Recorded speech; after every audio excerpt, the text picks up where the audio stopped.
జూటాకోర్ CM భేటీలో సంతకాలు అప్పగించలేదని అబద్ధాలు. ఎప్పటికైనా చేసిన తప్పును ఒప్పుకోండి. రేవంత్ పైన హరీష్ ఫైర్.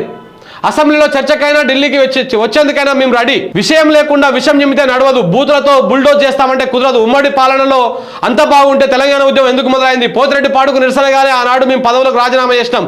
మేము పేగు దిగేదాకా కొట్లాడుతుంటే ఉత్తమ్ పులిచింతల పనిలో బిజీగా ఉన్నారు. ఇది 100% నిజం. అది మా పార్టీ పుట్టింది తెలంగాణ సాధన కోసం. బీఆర్ఎస్ ఉన్నదే తెలంగాణ హక్కుల కోసం. కాంగ్రెస్ ఫెయిల్ కావాలని కోరుకోవట్లేదు, రాష్ట్రానికి మేలు జరగాలని కోరుకుంటున్నాం. అబద్ధపు పునాదులపైన ప్రభుత్వాన్ని నడపొద్దు. కేఆర్ఎంబీతో తొలి సమావేశంలోనే కృష్ణా ప్రాజెక్టులను దారదత్తం చేసిన కాంగ్రెస్ సర్కార్ నెలలోగా 15 అవుట్లెట్స్ అప్పగిస్తామని ఒప్పుకోలు. పత్రికల్లో వార్తలు వచ్చినా అప్పుడు ఎందుకు ఖండించలేదు? మేము ప్రెస్ మీట్ పెట్టి నిలదీస్తే మేల్కొని ఢిల్లీకి లేక.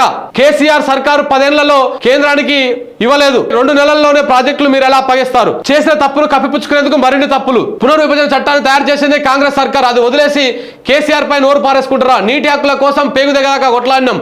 పదవుల కోసం పెదవులను మూసుకున్నది మీరే. అసలు పదవుల కోసము ఎన్నడన్నా ఈ రేవంత్ రెడ్డి అనేటోడు ఎన్నడైనా రాజీనామా చేసినాడా తెలంగాణ కోసం? సూచనలు మీరు చెప్పాలి.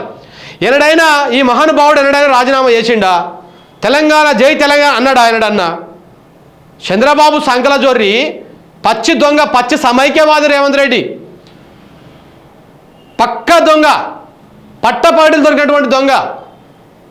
అలాంటి దొంగ ఇవాళ సీఎం అయ్యిండు. అది మన దౌర్భాగ్యం, మన ప్రజల దౌర్భాగ్యం, మనం చేసుకున్నటువంటి దౌర్భాగ్యం.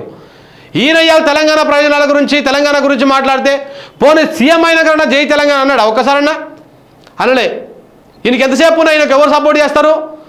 ఏపీలో ఉన్న పచ్చ కుక్కలు, ఏపీలో ఉన్న ఒక కులగజ్జి కుక్కలన్నీ సపోర్ట్ చేస్తూ ఉంటాయి వీనికి. సో అంతకు మించి ఇంకొకటి ఏం లేదు. సో 200% రేవంత్ రెడ్డి తెలంగాణ ద్రోహి. ఇయ్యాలనే కాదు, ఆనాటి నుంచి ద్రోహి. మీరు చూస్తూ ఉండండి. ఇకనైనా చేసే తప్పును ఓపెన్గా ఒప్పుకోండి. జల ప్రయోజనాలను కాపాడండి. సీఎంకు మాజీ మంత్రి హరీష్ రావు సవాల్. కృష్ణా ప్రాజెక్టుల అప్పగింత పైన తీవ్ర ధ్వజం. జయరాం రమేష్, చిదంబరం, ప్రణబ్ ముఖర్జీ పర్యవేక్షణలో కాంగ్రెస్ విభజన బిల్లు రూపొందింది. ఇది రేవంత్కు తెలిసే అవకాశం లేదు. ఎందుకంటే ఆనాడు ఆయన చంద్రబాబు ఉద్యమంలో ఆనాడు తెలంగాణ ఉద్యమంలో లేడు, కాంగ్రెస్లో అంతకంటే లేడు. 2 కళ్ళ సిద్ధాంతంతో ఢిల్లీలో చంద్రబాబు చేపట్టిన ఆమరణ దీక్షల్లో ఉన్నాడు. అందువల్ల బిల్లు ఎవరు తయారు చేశారో, ఎవరు ప్రవేశపెట్టారో ఆయనకి ఎలా తెలుసు? నిజమే, ఇది వాస్తవం కదా. అసలు ఆ బిల్లు తయారు చేసినప్పుడు ఈయన ఉన్నది ఏడా? చంద్రబాబు సంకల. అప్పుడు 2 కళ్ళ సిద్ధాంతం అని చెప్పేసి డ్రామాలు చేస్తున్నటువంటి చంద్రబాబు ఢిల్లీలో దీక్షలు చేసుకుంటా డ్రామాలు చేస్తూ ఉంటే ఆయన సంఖలో ఉన్నది రేవంత్ రెడ్డి. ఈయనకెట తెలుస్తుంది ఎవడు బిల్లు తయారు చేసాడని? చెప్తున్నాం కదా, ఇలా కాంగ్రెస్ పార్టీని బొందబెట్టడమే ఏకైక లక్ష్యం రేవంత్ రెడ్డిది. కాంగ్రెస్ పార్టీని బొందబెట్టాలి. ఆ బొందబెట్టి ఉన్నటువంటి ఈ గుంపు మొత్తాన్ని తీసుకొని ఈయన గుంపు మేస్త్రి లెక్క పోయి బీజేపీలో జాయిన్ అయిపోయి బీజేపీ సర్కార్ ఏర్పాటు చేయాలి. ఈడ 200% 1 సంవత్సరం లోపల బీజేపీ సర్కార్ రాబోతా ఉంది తెలంగాణ రాష్ట్రంలో. మీరు చూస్తూ ఉండండి.